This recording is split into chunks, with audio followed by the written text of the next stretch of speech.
पर मैं एक बार शाजिया जी के पास जा रही हूँ। शाजिया जी, बैठक हो रही है पीएमओ में।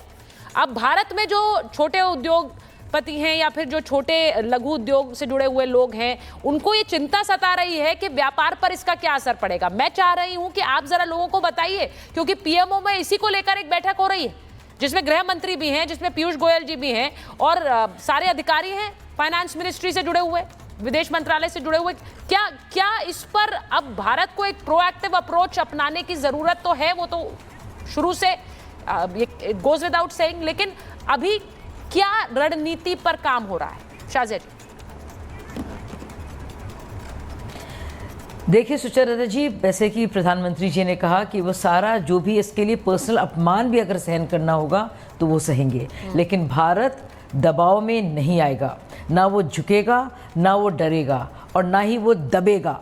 और इसके चलते जाहिर सी बात है, बहुत बड़े वॉल्यूम की हम बात कर रहे हैं ट्रेड की, चाहे वो हमारी टेक्सटाइल्स इंडस्ट्री हो या हमारी जेम्स एंड ज्वेलरी हो या फिर और भी हमारे एक्सपोर्ट्स जो होते हैं, उन पर बहुत ज़्यादा असर पड़ेगा। ये तक लोग कह रहे हैं कि हम लोग बात कर रहे हैं 87 मिलियन डॉलर्स वर्थ के एक्सपोर्ट्स की।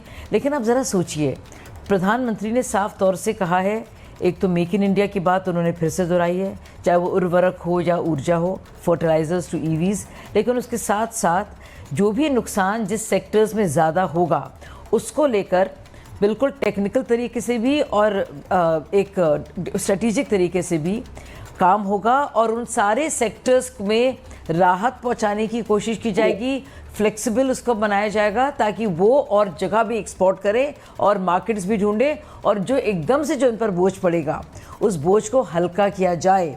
इसको लेकर आरबीआई गवर्नर ने भी इसको बयान दिया था।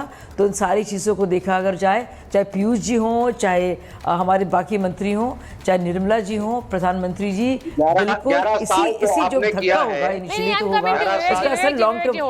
मैं आ रही हूँ आपके पास। Long term. हाँ देखिए, विवेक जी को तो मजा आ रहा होगा ना इसमें। विवेक जी, चाइना भी भारत की बात कर रहा है, चाइना को 3 महीने का वक्त दे दिया गया है। बड़ी अजीबोगरीब बात है, क्योंकि हमारे मोदी जी ने बाकायदा न सिर्फ आसिम मुनीर के खिलाफ बात की, बल्कि उनकी तरह इस तरह से स्टूज बनकर नोबेल पीस प्राइज के लिए ट्रम्प जी का रिकमेंड नहीं किया। उसके चलते आप भारत के प्रधानमंत्री को नीचा दिखाने की कोशिश कर रहे हैं। आप जानते हैं कि चाइना ज़्यादा देता है, चाइना ज़्यादा एक्सपोर्ट करता है और लेता भी है रशिया से, और लेकिन उसमें तो उन पर तो कोई उनको खामियाजा नहीं भुगतना पड़ा। इसलिए झूठा राग आप ये जो टैरिफ लागू होने वाले हैं और उसका जैसा हम कह रहे हैं कि ये अब 27 तारीख थी, उसके बाद आज के बाद कल से ये लागू हो जाएंगे। लेकिन मुझे ऐसा लगता है कि अगर क्या हम प्रोएक्टिवली इसके लिए तैयारी कर रहे हैं। प्रधानमंत्री जब कह रहे हैं कि स्वदेशी, तो वो ये समझ रहे हैं कि अगर भारतीय बाजार में खपत ज्यादा होगी तो वो एक तरीका है इसे काउंटर करने का। इसीलिए वो कह रहे हैं कि जिस सामान में एक भारतीय का पसीना बहा हो उसे बनाने में वो खरीदिए। जी, अब मैं बोल लेता हूं मैडम, प्लीज मुझे 40 सेकंड दे दीजिएगा अनइंटरप्टेड। नहीं सर, मैं टोटली जनरल जीडी बख्शी की लाइन को एंडोर्स करता हूं। ठीक है, is absolutely right on the dot, number 1। Number 2, the foolishness that we have done as a nation for the last 11 years. आप ट्रैक में आए और बैक टू नेहरूवियन इकोनॉमिक्स आप जा रहे हो। स्वदेशी जागरण मंच को 1991 में बनाया, बीजेपी ने बनाया और कहा ये उदारीकरण और प्रो अमेरिका पॉलिसीज गलत है, और मोदी साहब ने आकर के उसको उठा करके गटर में डाल दिया। बोला नो स्वदेशी, there will be 100% FDI and America is going to be the biggest strategic partner। As opposition, as communist हम समझाते रहे कि मुल्क आपका तैयार नहीं है, ये इतने प्रो अमेरिकन मत बनिए, ना पॉलिटिकली ना defence wise. Have relations with the Russians। आज Confederation of the Russian Communist Parties, friends of Putin, have pressurized him that whatever has happened with America, forget it and be with India, they are with India, and all the comrades that are with us। It is the Chinese who are back with you।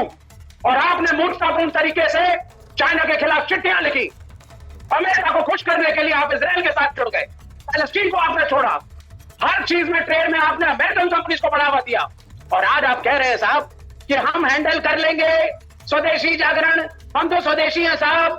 कहा गया स्वदेशी जागरण मंच? कहा है RSS के गुरुमूर्ति? क्या हुआ उसका? डिफंक्ट क्यों किया था? तो आप बोलने की नेहरू सही था। हमारी नीति थी अ close door country with our own defense, our own ISRO. नहीं तो क्लोज डोर आज के समय में विवेक जी लेट मी अंडरस्टैंड। एक मिनट विवेक जी, मैं एयर कॉमोडोर के पास जा रही हूँ और उससे पहले एक सवाल पूछ रही हूँ। क्लोज डोर इकोनॉमी आज के समय में क्लोज डोर कंट्री वाली फिलॉसफी चल सकती है क्या? चलनी चाहिए भी क्या? आपको लग रहा है इट वर्क्स? विवेक जी के पास है। सुनिए मैडम, अगर आपकी मैन्युफैक्चरिंग अगर कमजोर है, हाँ। इन्होंने 11 साल में small and mid size enterprise को खत्म किया। हाँ। फ्यू बड़ी कंपनियों को उन्होंने आगे बढ़ाया। China is a great nation today because of its manufacturing. America, Japan are great today because of their manufacturing. India is not great today because हमने मैन्युफैक्चरिंग पे ध्यान नहीं दिया, हम सिर्फ एक्सपोर्ट और सर्विस सेक्टर पे बैठे रह गए।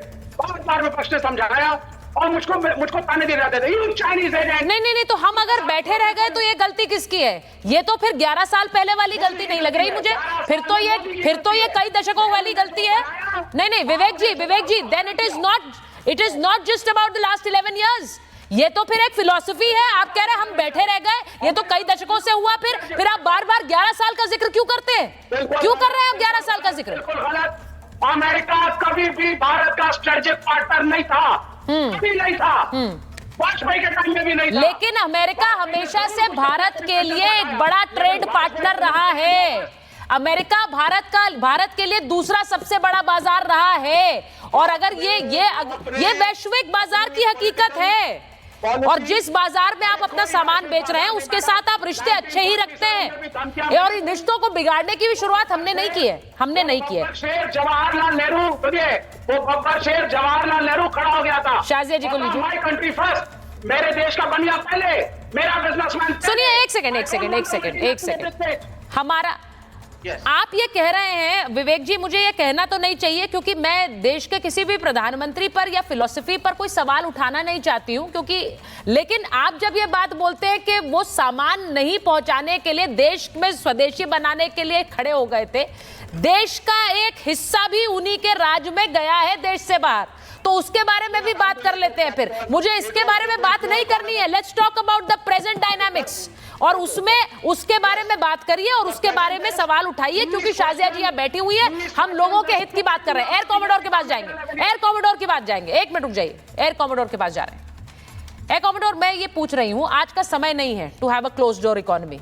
अगर कोई ये नहीं समझ रहा है तो इसमें गलती है, क्योंकि आज का समय is of a global economy और उसके चलते ही भारत आज दुनिया में तीसरी सबसे बड़ी अर्थव्यवस्था बनने की कगार पर है। उसमें एक बहुत बड़ा रोल इस ग्लोबल इकोनॉमी का भी है। हम सामान का उत्पादन कर रहे हैं, हम दुनिया भर में भेज रहे हैं और वो डिफेंस के क्षेत्र में भी है, वो आम आदमी की जिन चीजों की खपत है उसमें भी है। मैं आपसे ये पूछ रही हूं, क्या हम ये घेराबंदी सही कर रहे हैं जो अभी हम जिस प्लान पर आगे बढ़ रहे हैं? Air commodore. सुचारिता जी, एक चीज कहूंगा, मुझे भारत के ऊपर पहले कुछ बात है कि हस्ती मिटती नहीं हमारी, सदियों रहा है दुश्मन दौरे जमा